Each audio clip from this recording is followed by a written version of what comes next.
Hurmatli fuqarolar, O'zbekiston Respublikasi Ichki ishlar vazirligi kiber xavfsizlik oyligi doirasida barchangizni faol ishtirok etishga chorlaymiz.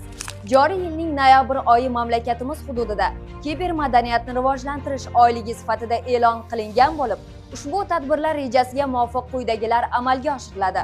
Fuqarolarning kiber xavfsizlik savodxonligi darajasini oshirish, internet tarmog'idagi mavjud tahdidlardan himoyalanish ko'nikmalarini shakllantirish, mazkur yo'nalishlardagi turli tadbirlar, shuningdek, qiziqarli tanlovlar va yutuqli musobaqalar tashkil etilishi ko'zda tutilgan. Sizlarni faol bo'lishga va kiber madaniyatli avlod safidan munosib joy olishga da'vat etamiz. Aziz fuqarolar, internet tarmog'idan foydalanish jarayonida doimiy ehtiyotkorlik choralarini ko'ring hamda shaxsiy ma'lumotlaringizni noma'lum yoki begona shaxslarga taqdim etmang.